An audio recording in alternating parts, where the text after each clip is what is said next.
Carlos Ruiz Hernandez for his statement. And I now give the floor to the representative of Pakistan. Thank you, Mr. President.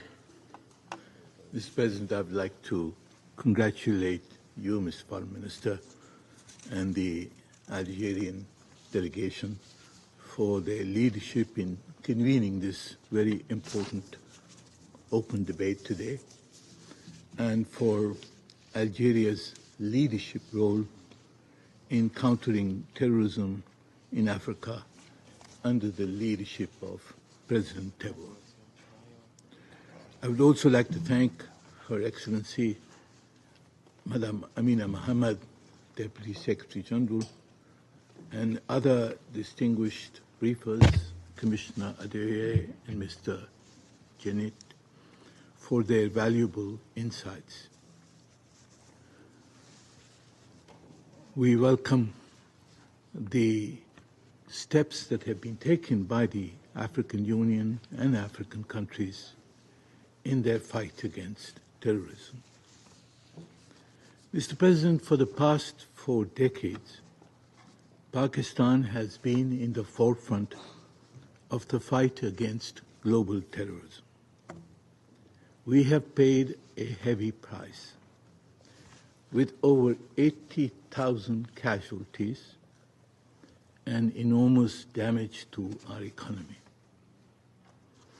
After successfully suppressing Al-Qaeda and other terrorist groups within our borders, Pakistan continues to confront terrorist groups like the TTP and Daesh, operating from safe havens across our borders.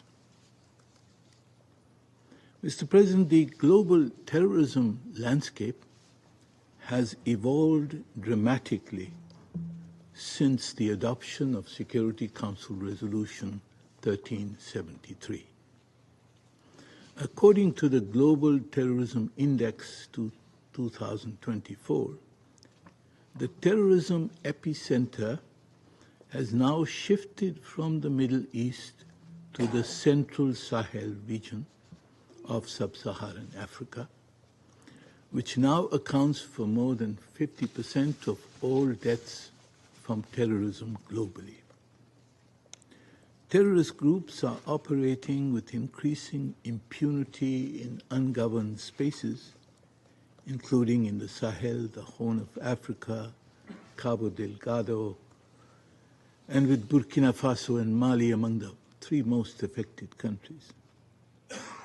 While Al-Qaeda core was decimated in Afghanistan, largely due to Pakistan's efforts, several of Al-Qaeda's subsidiaries have emerged elsewhere, including in North Africa and sub-Saharan Africa.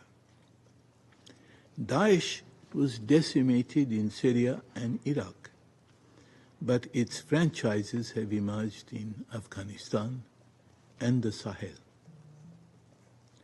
Let me just underline that nothing is Islamic about these groups.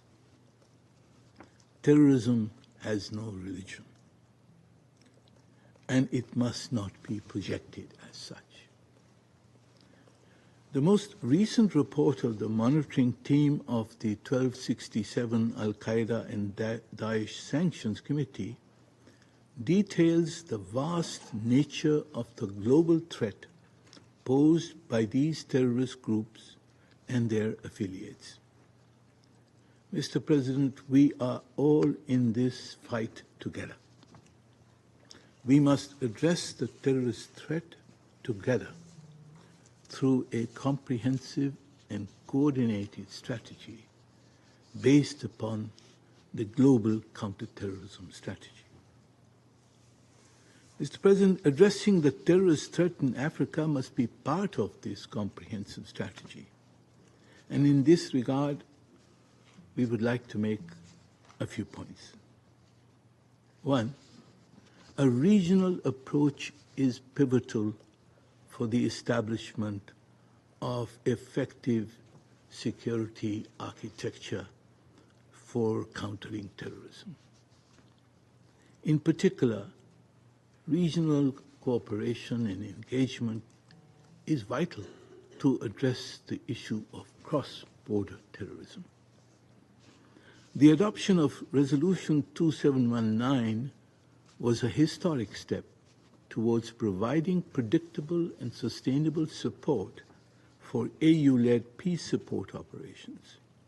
Its effective implementation will enable African states to enforce peace and security on the African continent and give life to the quest for African solutions to African problems and the initiative of silencing the guns in Africa.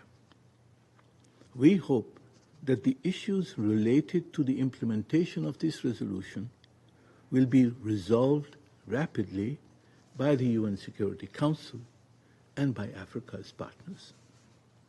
To this end, the Council must agree expeditiously on the financing of the AU missions.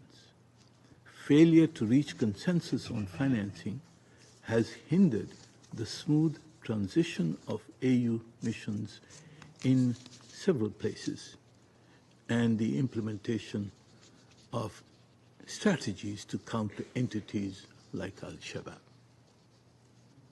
2, we should consider how AU-led enforcement missions can be assisted with relevant equipment, training, and supplementary UN counterparts to achieving their objectives. In our view, the UN's support will remain vital for the success of AU missions.